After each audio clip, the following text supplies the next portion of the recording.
en lo formal, sino al problema del contenido. Es que aquí se dice, bueno, se dan argumentos a favor del alza, ¿no? Pero además también se dice una cosa que es verdad y es de fondo. Aquí hay un problema estructural. O sea, aquí hay un problema estructural, aquí no hay empleo, los salarios son muy bajos, etcétera, etcétera. Y entonces la solución no es atacar las causas estructurales del problema y generar desarrollo en este país, sino, como lo dije hace un momento, en tono coloquial, ver dónde hay un pobre, ¿sí?, que no está en la inopia, a ver cómo le arman un pleito a los centavos que está recibiendo. Entonces aquí hay que hacer una discusión. Entonces me dice, no, es que en el mundo es lo mismo, es que en el mundo está la misma política neoliberal haciendo lo mismo. Entonces yo miro las relaciones obrero-patronales desde el 90 hacia acá, y van no sé cuántas reformas laborales, todas bajándole las condiciones de trabajo a los trabajadores colombianos, con el cuento de que es que ahora sí vamos a salir adelante y ahora sí se van a resolver los problemas. Y los problemas no se resuelven, pero a la gente sí la golpearon en la cesantía, la golpearon en las pensiones, la golpearon en la jornada laboral, la golpearon en las extras, lo golpearon en los nocturnos, ¿sí? Senador, y el problema, pero lo grave es esto, doctor Gaviria, es que el problema no se resuelve, seguimos con el país. Pero uno no puede decir que todo esto será una gran conspiración neoliberal de todo el mundo. Hay un hecho demográfico. Yo no uso la palabra conspiración, pero uso un hecho que es cierto. En todas partes, la crisis mundial se la están poniendo a pagar a los de abajo, esa es la realidad. No, pero no es así tampoco, senador. En todas partes la población está viviendo años más, en todas partes hay que ajustar los sistemas pensionales a la demografía. Si ustedes miran, por ejemplo, la crisis del sistema financiero, escúchame, Salud, la crisis del sistema financiero, ¿a qué condujo? A escala global, a que la concentración bancaria se ha aumentado de manera notabilísima. Senador, o sea que unos cuantos han ganado toda la plata del mundo, pero hacia abajo sí la gente termina sufriendo. Senador, le pongo un par de ejemplos. ¿Usted sabe en Cuba a qué edad se pensiona? No, pues que no es un modelo liberal. 60 y 65. Es decir, lo mismo que en Argentina, Brasil, Perú. Es impagable. Alemania, Bolivia. El único país que ha disminuido la edad de jubilación es Bolivia. En la Bolivia de Evo. En Bolivia disminuyeron a 58 años. El único país en contravía de todo el mundo. Lo que hace el sistema insostenible. Pero a lo que voy es va a reventar el sistema de pensiones en lo que Bolivia. le quería decir con el argumento de Cuba es, ¿usted realmente cree que es un problema de la estructura de unas economías que usted llama neoliberales? Yo creo que hay un problema de eso, pero además voy a decir otra cosa. El lío de las pensiones en Colombia, la base del problema pensional del Seguro Social es que con la ley 100 cogieron a los pensionados, se los dejaron al Seguro Social, y los aportantes se los pasaron a los fondos privados de pensiones. Este es el primer debate que hay que hacer. Eso sí es cierto. O sea, los que cotizan, los que dan, los que eso pagan, sí es cierto, están en los fondos privados de pensiones, que prácticamente no están pagando pensiones porque son muy nuevos, y no es sino ver el grado de acumulación y el negociazo que son para algunos los fondos privados de pensiones. Y los aportantes, como los malos, los enfermos más graves, etcétera, se los dejaron al Seguro Social. Entonces el punto es, o todos en la cama o todos en el suelo, pero no puede ser que los problemas siempre se resuelvan por el lado del más débil, ¿sí? Y no hay solución que no incluya golpear a los más débiles de una u otra manera. Pero yo no veo al capital financiero sufriendo. Yo no veo a los banqueros dónde está el aporte que están haciendo. Los fondos privados de pensiones están haciendo unos negocios fabulosos y les está yendo supremamente bien. Entonces la discusión hay que incluirla toda, porque si no siempre nos quedamos, no, es que como ahora uno se muere más viejo, entonces súbanle la pensión, porque aquí puede haber otra teoría. ¿Por qué no se le permite ampliar el tiempo de goce a una persona? Eso debiera ser también una política de criterio social. Pues pero se es amplía que relativamente, no se porque puede si van pagar. subiendo las pensiones no se están... Es que no se puede pagar. Yo creo que el aumento en las edades ha sido inferior al aumento en la esperanza de vida. Entonces. Claro. No, porque la gente se ha resistido. No, porque si la gente no resistiera, ya iríamos en pensiones de 80 años. Bueno, pero no, es que, sí. Vamos a ver, tú tienes una... Y luego lo que tienes que acabar es con toda la serie de privilegios. Esa gente, por ejemplo, viejito que se casa con una señora joven en el último casi en la agonía, y entonces hay como 900.000 personas. Yo estoy con usted en la idea que hay esos privilegios, que son detestables, etcétera. Los maestros, pero yo diría salvo que las Fuerzas Armadas, ese no es el problema, por la condición ese no es el problema principal. Yo no creo que esto esté descuadrado porque un magistrado se gane los pesos. No, es que no es uno. Toda la carrera cosa que es muy injusto, es muy injusto. molesta y perturba y lo que usted quiera, pero no es lo que tiene el sistema en el problema. El sistema no está en el problema por ese caso. No, No, todo no, pero eso aumenta el problema y sobre todo las tutelas relacionadas con las pensiones están agravando el problema. Dicho así, si uno dice, hombre, unos magistrados son la... No, pero es que son unos magistrados, son los maestros. Hay una discusión con la pensión de gracia de los maestros también, que es una segunda y tercera pensión para muchos maestros. Oye, mira, ¿cuál es hay la un privilegio pensional por ejemplo, de la ATV? ¿Cuál es la carga pensional de la ATV? Es incomparable, porque la carga pensional de la ATV es impagable. Allá iba Salud, allá iba. Claro, hay unos... Y Ecopetrol 20 años se jubilaba. Allá iba Ecopetrol. Me escribe un señor diciendo, los 40 años. Pensionado de Ecopetrol desde los 47 años. De eso se habla mucho, ¿cierto? De eso se habla mucho. Pero yo pregunto, hay por ejemplo un secreto en Colombia que no tenemos y no hemos podido dilucidar. ¿Quién paga los impuestos en Colombia?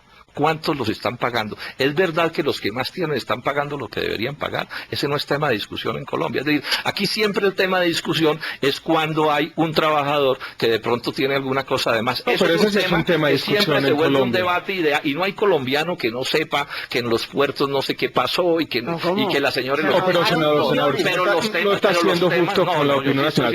Por ejemplo, en este país hubo un debate muy grande sobre las zonas francas, hubo una discusión grande, los economistas escribimos muchas columnas sobre el tema. Hubo un debate grande sobre la conveniencia de esta exención del 30% para la reinversión de utilidades en activos fijos.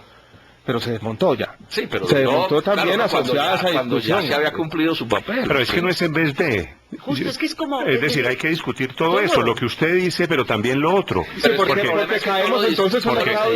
Solo se discute lo otro. Es que ese es el punto. Senador, porque caemos en un estado insostenible. Si uno dice, mire, yo defiendo estos privilegios porque existen otros allá. El Estado se vuelve simplemente en una colección de privilegios. Entonces hay unos privilegiados por el lado de los ingresos, pero es que yo he visto cuántas reformas laborales llevamos en Colombia en los últimos años. ¿Cuántas? Todas echando los salarios de la gente para abajo. Las cooperativas de trabajo social, yo no sé cuántas van. ¿Cuántas van? Y esta es otra. Esta es otra reforma laboral en el fondo. Y yo pregunto, los otros problemas de la economía nacional se han mirado, insisto en un asunto, ¿por qué se quedó el seguro social con los pensionados y los fondos de pensiones con los aportantes? Ese porque no es tema de discusión, debería ser. Ahí como es el punto, Alejandro, porque entiendo yo que esa afiliación a uno u otro sistema es voluntaria. La afiliación es voluntaria, claro que se puede pasar. La ley 797 dice que no se puede pasar los últimos 10 años. Pasan porque las empresas además en parte los presionan. Pero ahora estábamos diciendo que la gente se está moviendo hacia el seguro social. Miren, ¿cuánto valen en estos momentos los fondos privados de pensiones, Alejandro? ¿Cuánto valen? 7 billones, ¿no? No. Tienen 15 billones. Pasan de los 100 billones de pesos. Pasan de los 100 billones. Pero no son los ahorros de los colombianos, son los ahorros de los... Pero en los sistemas, en ciertos sistemas, usted monta unas solidaridades intergeneracionales y puede hacer otra cosa. Es decir, entonces a uno le dice, no hay plata para las pensiones, no hay o no está donde debería estar. Además uno lo obligan en una... Ese es un debate interesante de hacer. Esos fondos crecen y crecen y crecen. Y nadie elige, además, senador, eso de que usted elige es mentira. No, senador, también tiene que tener en cuenta. Creo que está como en 120 billones, tal vez, una cosa como esa. Billones y el 95% de los trabajadores... Es un sistema ahora de ahorro individual donde... Esa es la base de la crisis. La base de la crisis es esa, no es la base de la crisis. Sí, la base de la crisis. Miremos donde existen los sistemas de reparto de prima media, que son muchos de los países europeos donde las crisis han sido aún mayores. Bueno, Inglaterra, las crisis allá es despiadado. Aquí le dice, usted se pensaba jubilar mañana, trabaje 3 años. Es un privilegio para las empresas, les está regalando el Estado y en eso tiene razón. O sea, los sistemas de ahorro individual que comienzan... Les está regalando unos fondos, pues los regalas, porque es mentira que tú elijas. El 99% son como yo, 99% de la gente la gente va aprendiendo sobre la marca. Ahora se da la posibilidad de elegir el portafolio, claro.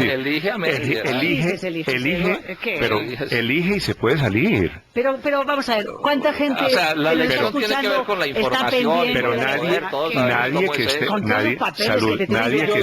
nadie que esté en un fondo de pensiones hoy puede decir que firmó obligado. No, pues obligado no porque le pongan una pistola. Pero vamos a ver, tú te le estás regalando el dinero porque tú tienes la obligación de cotizar a un fondo. La elección tiene que ver con la información y hay un porcentaje inmenso de los colombianos que ni se atreve a decir diciendo lo siguiente. Voy a hacer una pausa. Yo estaría de acuerdo con el senador de que este no es el problema más grave de la economía en este momento, que hay otros privilegios irritantes en otros sectores.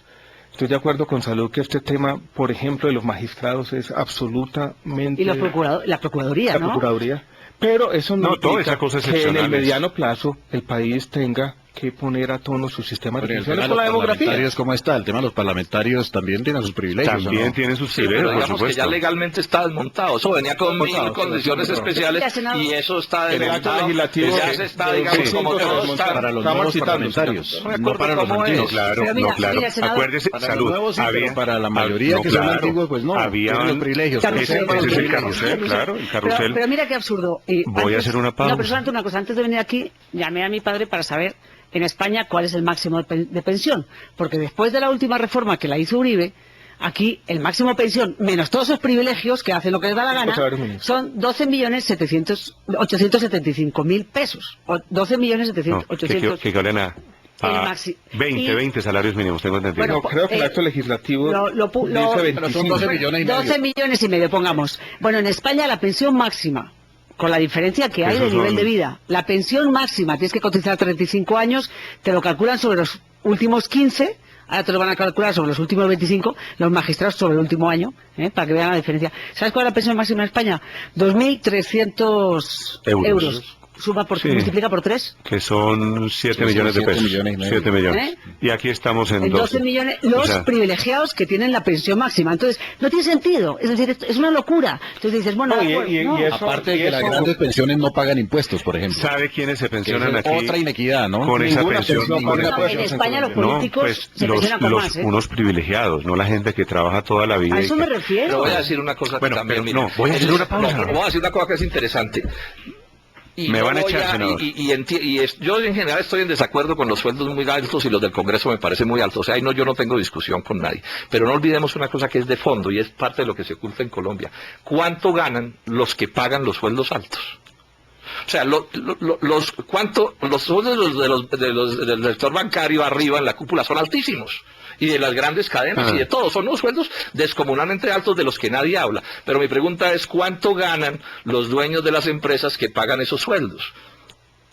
Ganan mucho más que los que ganan los sueldos. Y entonces yo pregunto, ¿y esos cómo están contribuyendo al fisco nacional? Es decir, es que estamos en el capitalismo, es que en el capitalismo por definición no son los asalariados los que más ganan, sino los dueños del capital. Y entonces mi discusión es, senador, ¿y eso es cómo entra el asunto? Porque escúchame un instante, porque aquí somos muy estrictos los colombianos y se habla todo el tiempo del que gana un sueldo alto y me parece que esa es una discusión que es, digamos, respetable. Sobre todo el que gana un sueldo alto pagado por los impuestos de los colombianos. De esos, ¿quién habla de ese punto? ¿Y cuántos impuestos pagan?